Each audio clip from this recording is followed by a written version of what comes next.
بسم اللہ الرحمن الرحیم۔ دین و اسلام چینل کے ناظرین، السلام علیکم ورحمۃ اللہ وبرکاتہ۔ صحیح بخاری کی حدیث نمبر 367 ہے، نبی کریم صلی اللہ علیہ وسلم نے سما کی طرح کپڑا بدن پر لپیٹ لینے سے منع فرمایا، اور اس سے بھی منع فرمایا کہ آدمی ایک کپڑے میں احتبا کرے اور اس کی شرمگاہ پر علیحدہ کوئی دوسرا کپڑا نہ ہو۔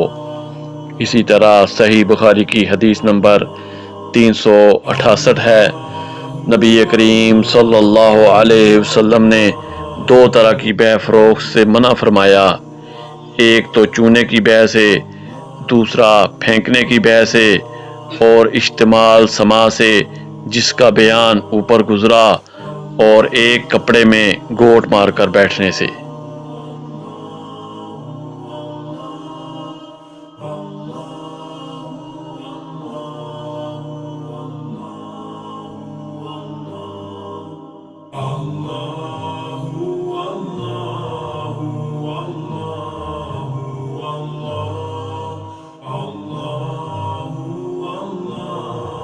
قرآن و حدیث کی تعلیمات کے لیے دین و اسلام چینل کو لائک اور سبسکرائب کریں۔ جزاک اللہ خیر۔